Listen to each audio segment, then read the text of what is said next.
Quel âge avez-vous? Êtes-vous quarantenaire? Ou avez-vous la vingtaine?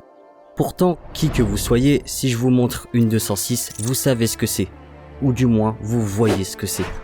C'est une voiture parmi tant d'autres qu'on voit encore beaucoup aujourd'hui. Et ça malgré son âge, car elle a actuellement 27 ans. Et oui, le temps passe vite, on oublie beaucoup de choses. On oublie même ce qui a fait l'essence de cette voiture, la Peugeot 205. Si on se souvient tant de la 205 aujourd'hui, c'est pour ce qu'elle nous a laissé. Sa tête, son héritage, son palmarès et peut-être même pour certains, de la nostalgie. Cependant, ce qui nous intéresse aujourd'hui, c'est la Peugeot 206. Avec sa présence toujours aussi importante sur les routes, on ignore rapidement cette voiture, car on la voit trop. Il suffit de sortir dans la rue, sur un parking ou même d'aller en campagne pour en apercevoir. Pourtant, elle surpasse de loin sa grande sœur, sur absolument toutes les lignes. Sa réputation de voiture jeune permis cache un peu plus que ça. Oh oui, bien plus que ça. Mais pour le découvrir, revenons avant 2025, bien avant même.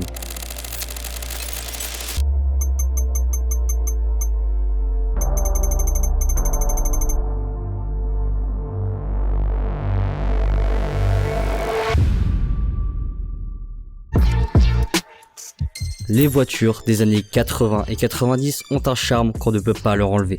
Des formes assez cubiques et radicales, normes qu'on retrouve dans toutes les marques, quel que soit le modèle, Mercedes, Toyota, Ferrari et Peugeot n'y échappe pas. Après l'énorme succès de la 205, Peugeot a conscience qu'il ne faut pas se reposer sur ses lauriers.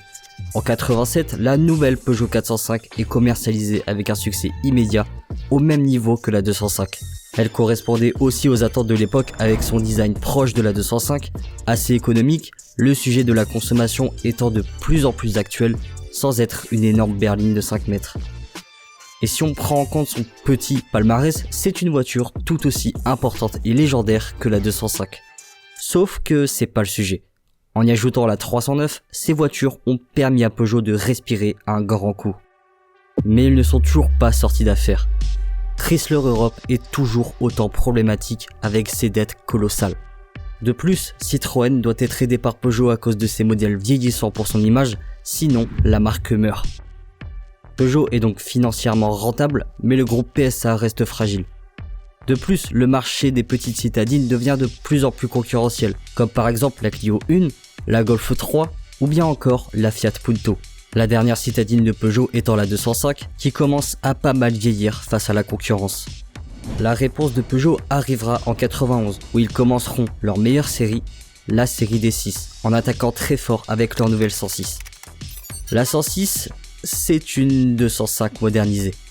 Même gabarit, même moteur, un peu la même tête, on a beau dire ce qu'on veut, ça fonctionne, le succès est là. Et la 206 ? La série des 6 lancée, la 306 se verra apparaître 2 ans plus tard, en 93. Elle ressemble beaucoup à la 106 en termes de design, c'est une belle amélioration de celle-ci en étant plus grande, plus profilée et plus puissante, le succès est aussi immédiat.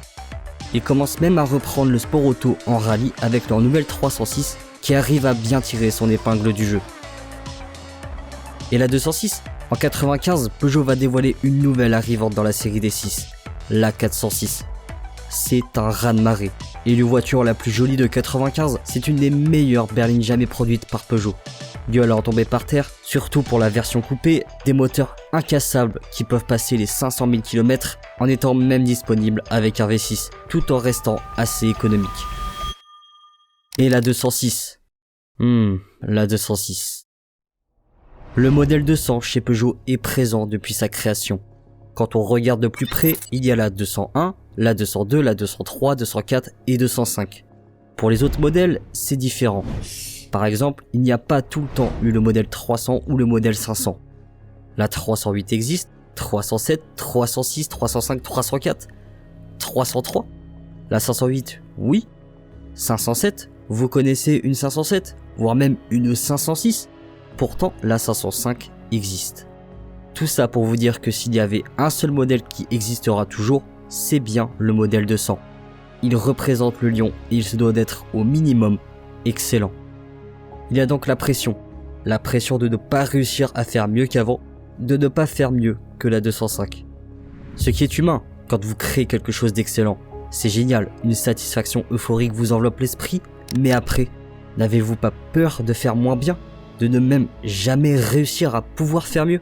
La 205 est à présent le modèle le plus vendu de la marque. Avec ses plus de 5 millions d'exemplaires, c'est la 508, la 208 et la 308 cumulés.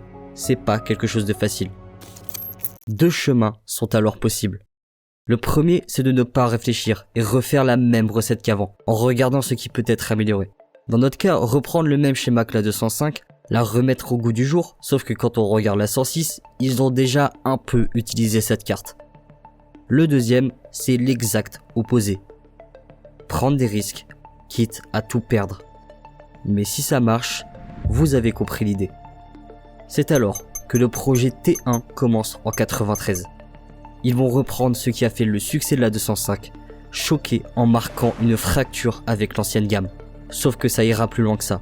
Peugeot se pose un objectif international en faisant en sorte que la 206 ne se limite pas qu'à notre bonne vieille France. Comment faire? La solution est là pourtant. La 205. Qu'est-ce que les gens aiment chez elle? Son prix? Certainement. Sa consommation? C'est probable. Sa robustesse? On peut pas lui enlever ça. Son originalité, son âme, son design. Vous pouvez créer la meilleure voiture du monde, qui ne consomme rien, qui est confortable, qui est puissante, mais qui a un design absolument dégueulasse. Abandonnez le projet. Quand vous créez la meilleure voiture du monde, qui ne consomme rien, qui est confortable, qui est puissante et qui a un design incroyablement original, vous pouvez commencer à vous dire qu'il y a peut-être un coup à jouer. Gérard Walter, le responsable du design extérieur, commence à concevoir le temps reconnaissable visage de la 206 avec son équipe. Les phares en amande, l'allure profilée et arrondie, les ailes élargies pour donner cet aspect tendu et dynamique. La calandre, ce grand sourire qu'on connaît si bien. Jamais dans l'histoire de la marque, un tel modèle n'a autant été en décalage avec les autres. Tellement décalé que le design de la 206 a failli être refusé par la direction de développement.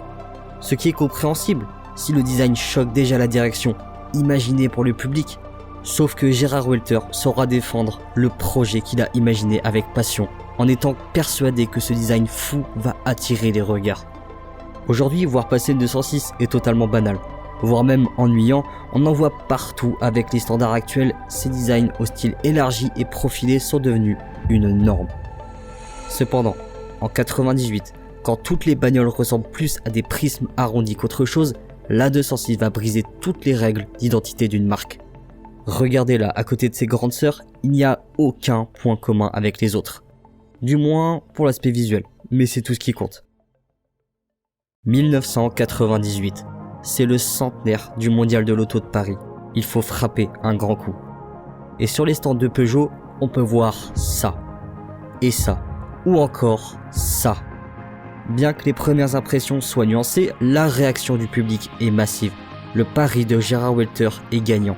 Et c'est seulement après le design de la voiture qu'on s'intéresse à ce qui est réellement important. Tenue de route, fiabilité, prix, sécurité, la 206 les combine tous. Bien qu'elle soit un peu plus chère que la nouvelle Clio 2. Sauf que le prix ne freinera absolument pas les ventes, car l'année qui suit, c'est plus de 400 000 commandes pour la 206, qui devient très rapidement le porte-étendard de Peugeot. En 2005, les ventes de la 206 vont officiellement dépasser celles de la 205. Mais pas seulement qu'en matière de vente, la 206 réussira l'exploit de sortir du territoire en étant commercialisée en Espagne, au Brésil, en Iran et même en Chine, grâce aux publicités toujours plus originales. C'est aussi grâce aux innombrables versions de la 206 qu'elle devient emblématique. Regardez le nombre de versions, il y a des marques qui n'ont même pas autant de modèles dans toute leur gamme. Mais c'est pas tout. La 206 CC, un formidable coupé cabriolet abordable, toujours avec la même tête, ça sera aussi un énorme succès en étant le coupé cabriolet le plus vendu de la marque. Des collaborations folles avec Quicksilver, Roland Garros, Roxy et même celle que je trouve la plus incroyable, la 206 Xbox 360. Quelle dinguerie quand même. Et ça c'est juste pour les finitions. La 206 GTI, plus connue sous le nom de S16, reprend exactement le même esprit que la 205 GTI, alliant une meilleure finition, puissance et exclusivité. Avec ses plus de 100 000 exemplaires, c'est aussi une énorme réussite dans ce milieu des compacts sportives. Seulement, ils vont faire encore plus que la S16. La 206 RC, 136 chevaux, c'est pas assez dynamique pour vous? Ok, pas de souci.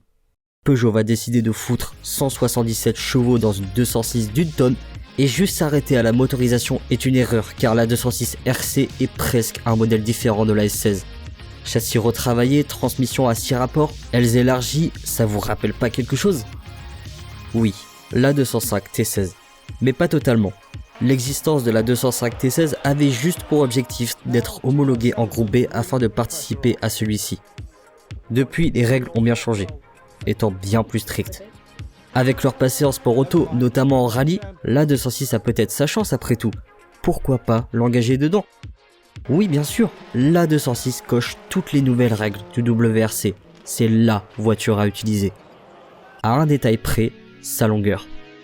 Parmi toutes les règles du WRC, il y en a une qui exige que le modèle de série doit mesurer au minimum 4 mètres. La 206 mesure au plus 383 cm. Il n'en manque qu'une quinzaine. La solution la plus simple, c'est de rajouter de la longueur, mais on peut pas rallonger une voiture en un claquement de doigts. Y a quoi aux extrémités d'une voiture? Les pare-chocs? Ça compte dans la longueur de la voiture, ça, non? Parmi le nombre incalculable de solutions, celle retenue, ça sera de juste bourber suffisamment les boucliers avant et arrière pour obtenir la longueur recherchée, les 4 mètres. Je vous présente la 206 GT. Non, c'est pas une version tuning d'un Rasso, c'est le modèle d'homologation officiel de Peugeot pour s'engager en WRC. Les performances, la seule différence est visuelle. Le reste, c'est une 206 S16. Pourquoi pas la 206 RC? Parce qu'on est en 99. La 206 RC sortira en 2003. Bon, et maintenant, après l'homologation, est-ce qu'il serait pas temps de revenir là où tout a commencé? Exactement comme la 205, la 206 sera engagée l'année qui suit sa commercialisation. De plus, il faut savoir qu'à l'époque, le WRC c'était vraiment un truc de ouf. Encore plus que dans les années 80. Absolument tout le monde le regardait. Ajoutez à ça la Formule 1, les voitures influençaient le monde. Peugeot ayant marqué les années 80, ils reviennent enfin 10 ans plus tard sous le feu des projecteurs. Et fruit du hasard ou non, en 97, les règles du WRC ont drastiquement changé. Cela ne change rien pour Peugeot. Cependant, les autres constructeurs qui s'étaient accommodés aux anciennes règles, comme Mitsubishi et Subaru, voient leur voiture devenir désavantagée face à ces nouvelles règles. Les différences sont celles-ci. À partir de 97, les voitures engagées sont moins limitées au niveau des modifications, sauf concernant le moteur. Le reste, comme la transmission, la carrosserie, les suspensions, sont modifiables. C'est pour ça que la 206 GT d'homologation n'est pas équipée de transmission intégrale. Même si ça aurait pu être sympa d'avoir une 206 4 roues motrices de 250 chevaux dans Paris. C'est justement le cas avec les Mitsubishi et Subaru, elles sont déjà conçues à la base pour le rallye. Effectuer des changements radicaux modifieront tous les réglages déjà optimisés sur celle-ci. Peugeot entre en jeu avec la 206 WRC. 4 roues motrices, puissance de 325 chevaux, boîte séquentielle, elle est basée sur les nouvelles règles du WRC. 99, elle commencera au cours de la saison en avril pour préparer l'an 2000. Cette année de préparation est cruciale pour voir comment la voiture réagit réellement sur le terrain. Au rallye de Monte-Carlo en mai, Gilles Panizzi sera le premier à tester la 206 sur une épreuve officielle, mais il ne parviendra pas jusqu'à la fin de la 12e spéciale à cause d'un problème mécanique. Quelques mois plus tard, au rallye de San Mero, Gilles Panizzi se hissera à la 2e position devant Toyota et Subaru. La dernière fois qu'un constructeur français était en 2e position, c'était Renault en 1987. Enfin, après 12 ans, un constructeur français se hissait de nouveau à cette place. Contrairement à la Renault 11 qui était engagée sur toute la saison, ici on a Peugeot qui débarque en avril 99 avec une voiture qui n'est pas encore mise au point. Cependant, sur les autres rallyes, la 206 est souvent confrontée à des problèmes mécaniques ou électriques, finissant rarement les spéciales. Mais cette lueur d'espoir à San Mero suffit, c'est tout ce qui compte. Les résultats de la 206 au cours de 99 sont à la fois mauvais et excellents. C'est la seule chose à faire pour pouvoir améliorer la 206, perdre pour l'avoir gagnée. Grâce à cette saison et toutes ces données recueillies, la 206 va pouvoir obtenir les améliorations majeures dont elle a besoin. Car en WRC, vous ne pouvez pas changer intégralement une voiture au cours de la saison. Il faut attendre la prochaine pour pouvoir proposer un nouveau modèle d'homologation. L'an 2000. Cette année symbolique qui marque le 3e millénaire. La crainte du bug de l'an 2000, où Internet est tout juste à son commencement. Vladimir Poutine qui arrive au pouvoir, mais surtout, c'est cette année qui marque le retour officiel de Peugeot en WRC. La 206 devient la nouvelle menace pour les autres constructeurs. Ils ont vu de quoi elle était capable. Peugeot n'a pas encore bien fini la nouvelle boîte séquentielle, ne participant pas au premier rallye, celui de Monte-Carlo. C'était bien la seule épreuve où les autres avaient du répit. À la deuxième manche, en Suède, sur le terrain de Tommy Mäkinen, toujours inarrêtable à cette époque, un nouvel outsider, nommé Marcus Gronholm, fraîchement engagé par Peugeot, le bat en remportant la première victoire pour Peugeot depuis 1986. La 206 sort à peine de l'atelier, c'est sa première course officielle et il gagne. Mais elle reste jeune et vulnérable, ce qui se verra au rallye suivant, le rallye Safari. Un des rallyes si ce n'est le plus extrême de tous de par ses conditions et sa longueur. 1047 km pour cette saison. Sur les deux 206 engagés, aucune ne finira la course. Pas grave, c'est que la 3e manche. Il est maintenant temps de voir ce que ça donne sur du gravier au Portugal. C'est une 2e place pour la 206 qui est juste derrière l'Impreza de Richard Burns, toujours aussi constant avec sa conduite irréprochable. Non loin de là, au rallye de Catalogne, le meilleur au classement sera Marcus Gronholm, en étant 5e. Vous voyez le défaut ? La 206 est en réalité hétérogène, c'est tout ou rien. Sur des épreuves très éprouvantes, elle n'arrive pas à suivre, mais quand il faut sprinter, ça, elle y arrive. Ça n'y manquera pas, juste après ses rebelotes au rallye d'Argentine. Richard Burns premier et Gronholm 2e, ce qui est excellent, sauf qu'on vise la victoire. Le rallye suivant est celui de l'Acropole. Comment dire ? Les Ford Focus ont toujours eu pour habitude de dominer cette manche. Et bah c'est le cas. Macri premier et Sainz 2e au classement. Le chef d'équipe Malcolm Wilson fige les positions des deux pilotes pour des raisons stratégiques. S'il y a bien un type de personne à qui il ne faut surtout pas imposer ce genre de contraintes, c'est bien les pilotes, toutes catégories confondues. Sainz va donc évidemment respecter cette demande en prenant la tête du rallye. Mais il se résout finalement à la tâche en s'arrêtant à 50 mètres de l'arrivée. Faut savoir à un moment. Disons que la réaction de Macri ne sera pas... Que pensez-vous de l'attitude de votre compagnon d'écurie ? Mäkinen, quant à lui, se verra littéralement perdre sa roue à plus de 130 km/h sur sa Mitsubishi. Ça rappelle des bons souvenirs ça. Bon au moins, s'arrêter juste avant l'arrivée. L'Impreza de Burns verra son turbo cassé, une Seat qui perdra ses freins. Cette manche au rallye d'Acropole est une sacrée boucherie mécanique. Mais une 206 réussira tout de même à terminer la course. Pas celle de Gronholm qui est parti en tonneau et cassera le moteur, mais celle de Delcourt qui en sortira quand même avec quelques séquelles. C'est une 9e place pour la 206. Est-ce qu'il serait pas temps de gagner un peu ? Si le début de la saison était étrangement moyen, le reste ne sera qu'une succession de victoires. Nouvelle-Zélande, Finlande, Tour de Corse, Italie, Australie et au dernier rallye de cette saison, une 2e place. 6 victoires, 13 podiums pour la première saison presque complète de la 206. Peugeot arrache le titre constructeur avec 20 points d'avance devant Ford et Subaru. Marcus Gronholm, jusqu'à ce jour assez méconnu, devient instantanément le nouveau protagoniste de Peugeot en remportant le titre pilote. Cette voiture est folle et c'est toujours comme ça.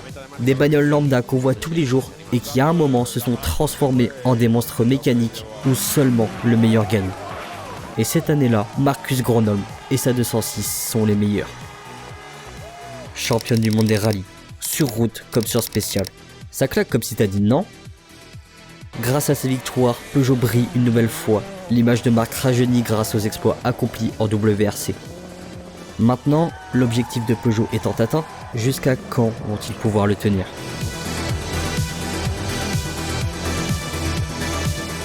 Passons en 2001. Mitsubishi, Ford, Skoda, Subaru, Hyundai, il y a beaucoup de monde cette année-là. Tous sont affamés de victoires, et ça va chier. Tommy Mäkinen, Carlos Sainz, Colin McRae, Richard Burns, Marcus Gronholm, Il y a beaucoup de monde cette année-là. Tous sont affamés de victoire et ça va chier. Les classements sont hétérogènes sur toutes les courses. Au Monte-Carlo, c'est une Mitsubishi et 2 Ford Focus qui sont sur le podium. Au suivant, c'est une 206 qui remporte la victoire avec Harry Rovanperä au volant. Colin McRae enchaîne 3 victoires d'affilée.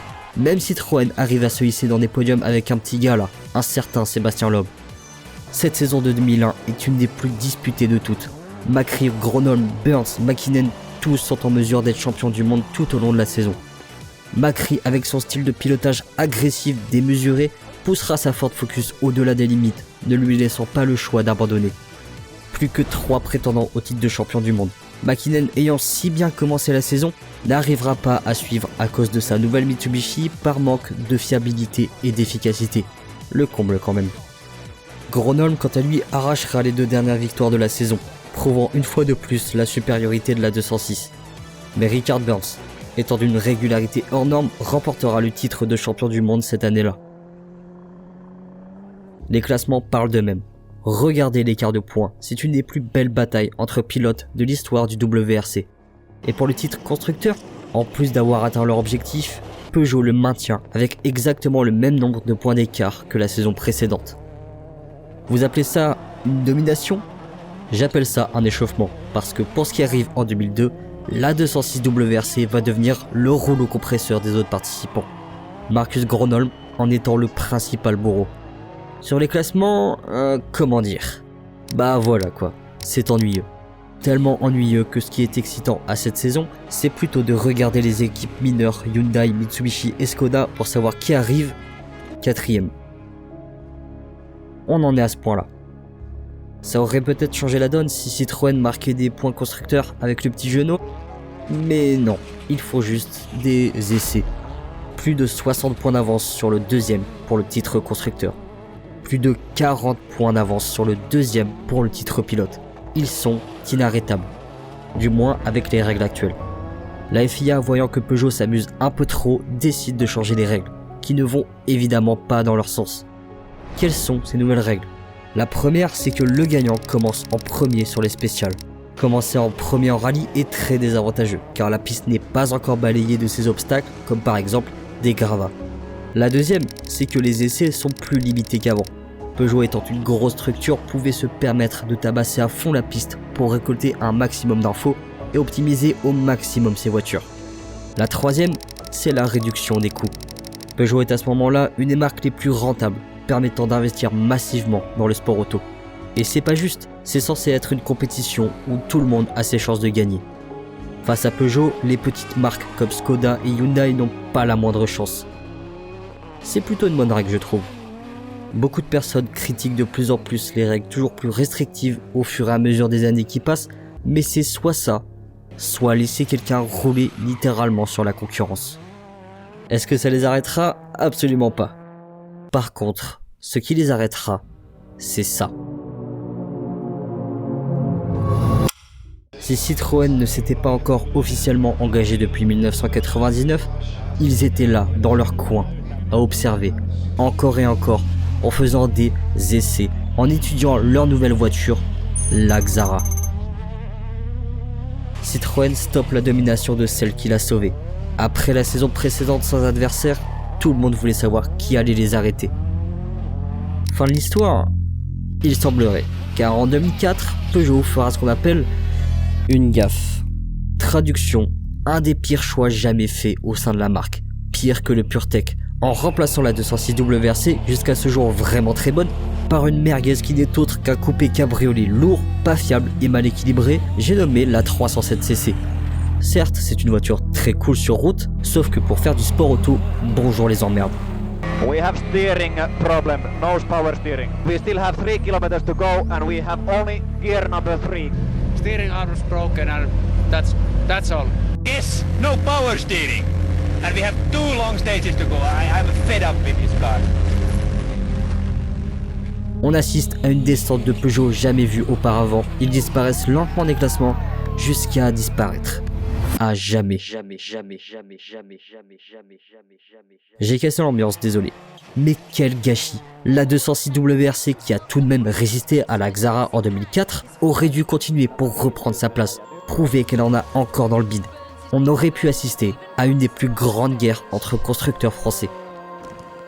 Car depuis cette première victoire en 2000, en Suède contre Tommi Mäkinen et même face au monde, cette victoire marqua le début d'une domination. Non pas de Peugeot, mais par la France entière, constructeurs comme pilotes, et ce même encore jusqu'à aujourd'hui concernant les pilotes. Mais n'oubliez pas, championne du monde des rallyes, sur route comme sur spécial. Est-ce que vous l'achetez maintenant ? C'est ici que s'achève la fabuleuse histoire de la 206.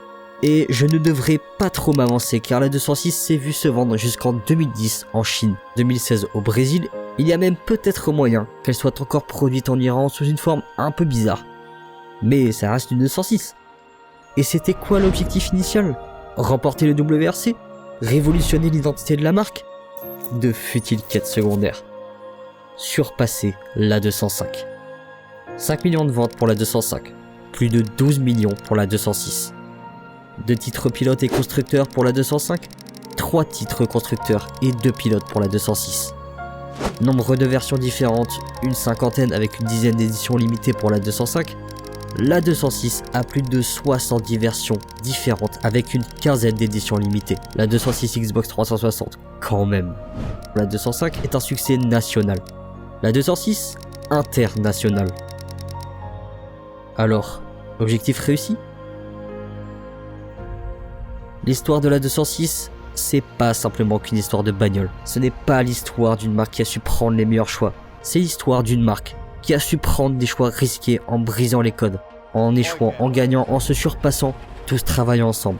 Les ingénieurs, les constructeurs, les pilotes, pour nous proposer une des plus reconnaissables et mythiques voitures du monde, la Peugeot 206.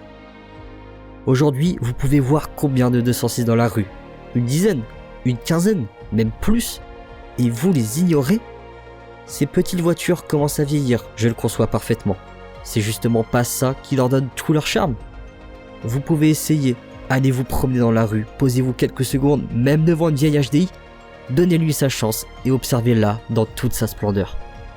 Je sais pas quel âge vous avez. Vous êtes peut-être quarantenaire ou bien un jeune dynamique et fougueux, ou alors vous vous approchez de la soixantaine.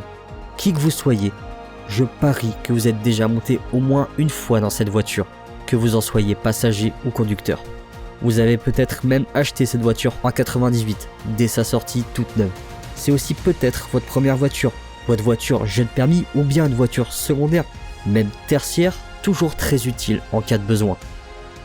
Beaucoup de personnes sont très nostalgiques de la Peugeot 205, notamment de la GTI, mais n'oubliez pas, la 206 marche, ou devrais-je dire roule, exactement dans les mêmes traces que la 205.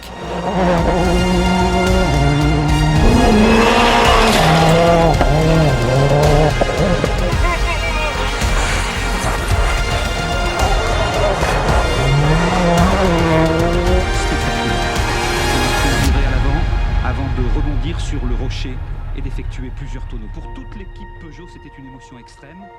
Mais dans une voiture hyper renforcée par des arceaux de sécurité, les 2 pilotes étaient protégés. Ils ont pu sortir indemnes. Hervé, choqué, a été toutefois mis sous observation médicale avant de rentrer chez lui. Ce sont les risques du métier, a dit Gilles. Très bientôt, je recommence les essais.